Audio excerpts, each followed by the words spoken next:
There is no question about Tank's commitment after seeing the video, which he posted online, which shows him participating in some of the most strenuous workouts you'll ever see. The people who are on the front lines, where he speaks with,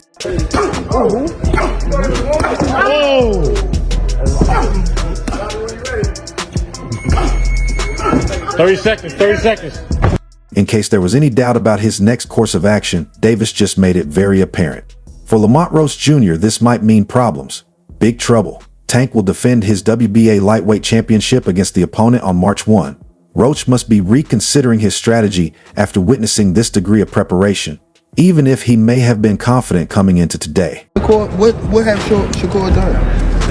What have he done in the sport? He haven't done nothing. The young one is looking more better than him. Who that? The Keyshawn looking way more better than this.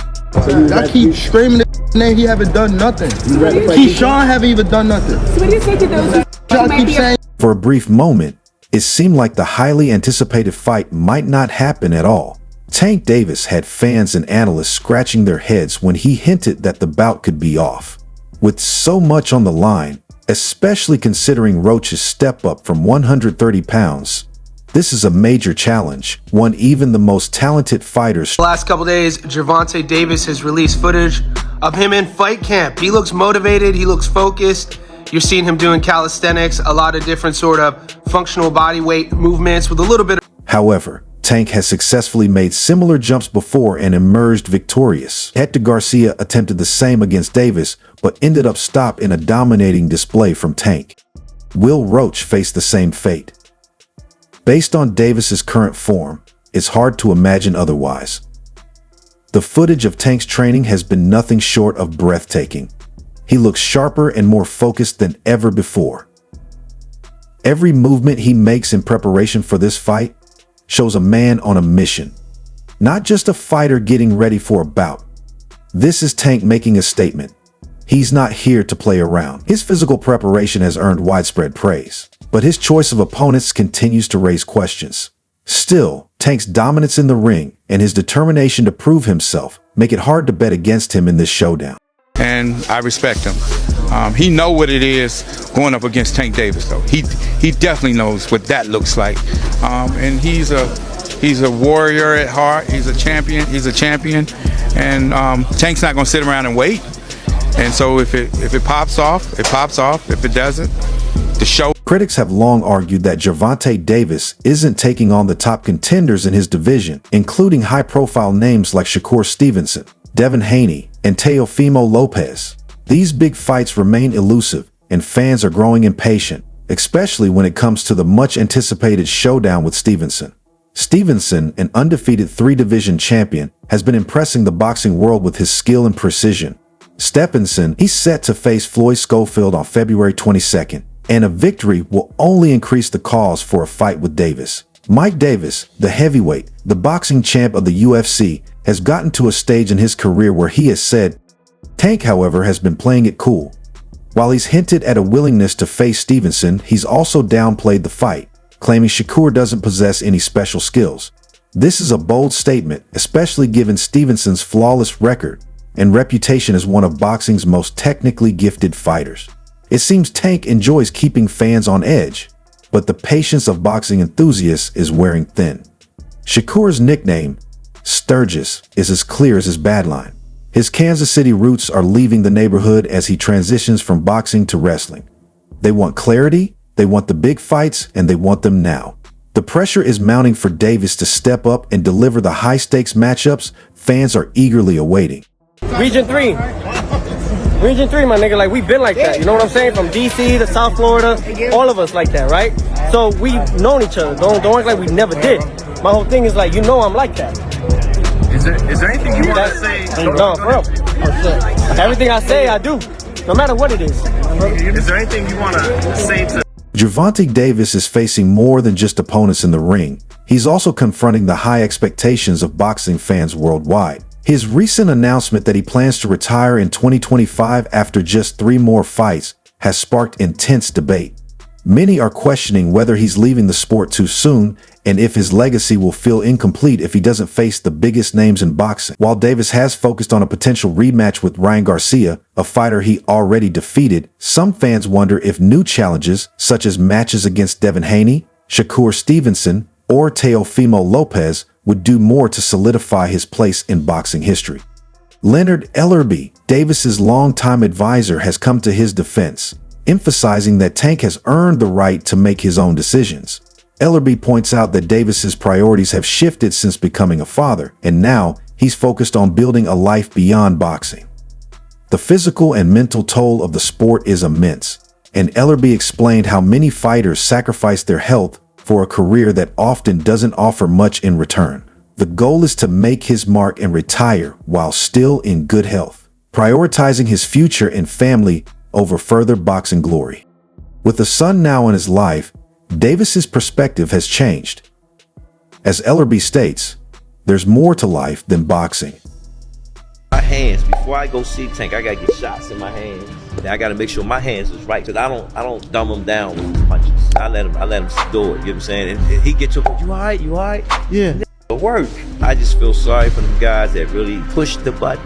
Martin pushed the button. Y'all see how it went out.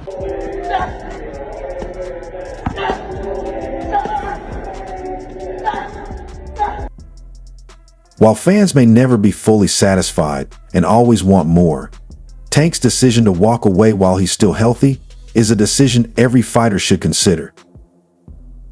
At the end of the day, Davis has the right to do what's best for him and his family. Now, I promise you, you better lead them home. You better lead the females home.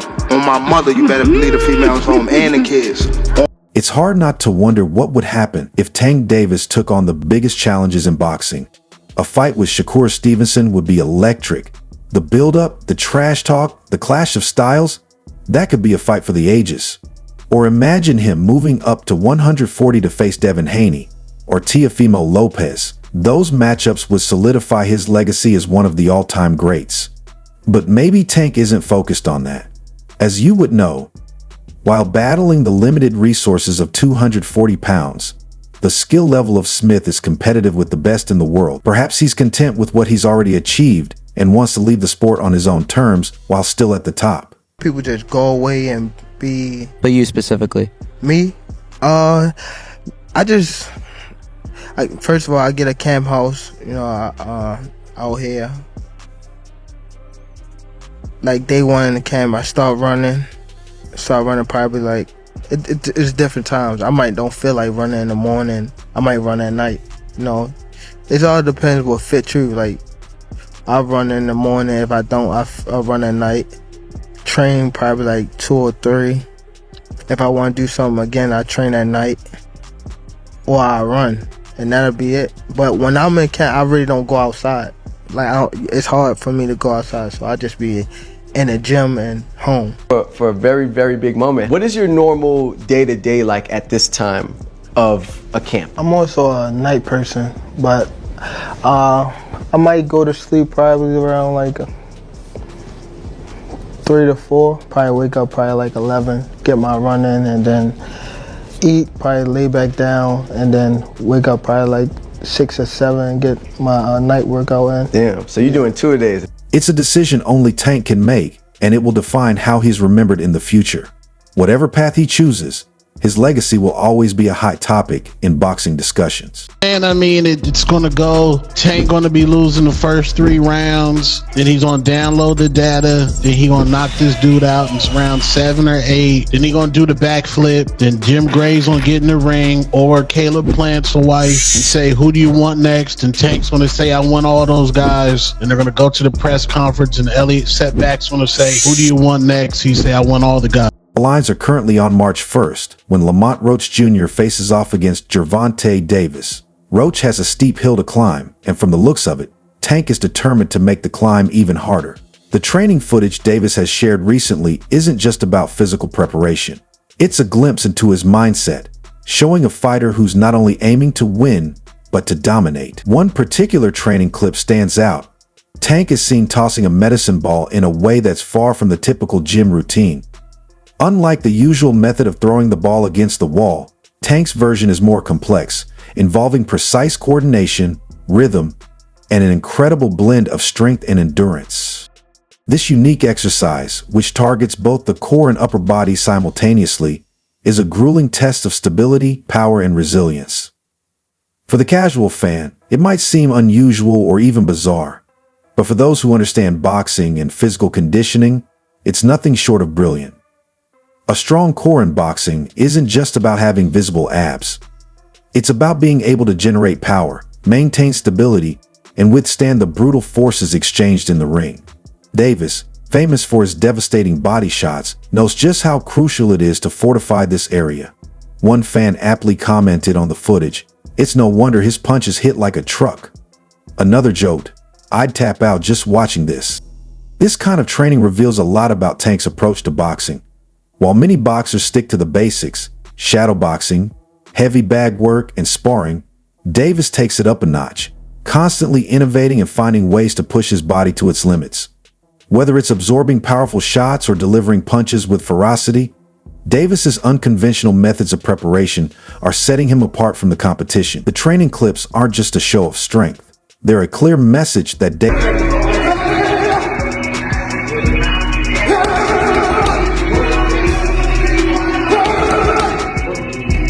Davis is leaving nothing to chance. The reactions to Tank's training have been a mixture of awe and humor. Fans online have been quick to comment, with one fan saying, "Lamont Roach is probably watching this and rethinking his career choices," while another remarked that the medicine ball workout seemed tougher than some of Tank's opponents. This reflects the ongoing debate around Davis. Is he truly unbeatable, or is he simply fighting opponents who don't pose a significant challenge? The criticism around Tank's opponents has been a recurring theme, especially from Tim Bradley, a former champion and now boxing commentator. Bradley, while acknowledging Davis's incredible talent, didn't hold back in his assessment. He suggested that Tank's team is strategically managing his career to protect his undefeated record.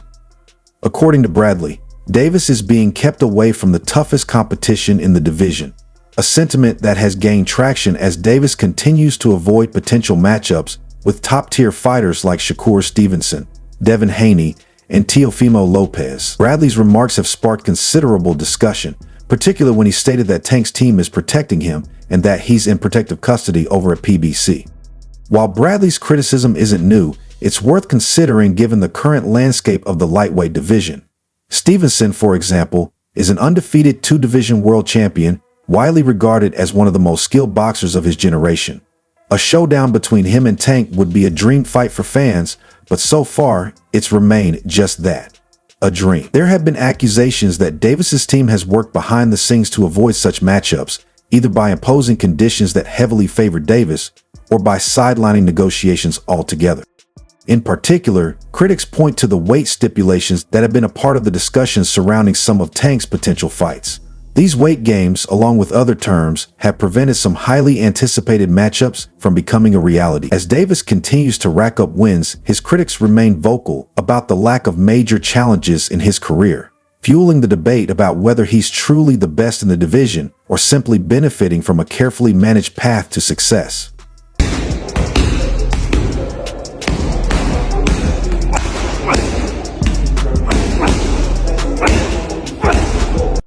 As March 1st approaches, the spotlight will remain on Tank Davis, his training, and his career trajectory.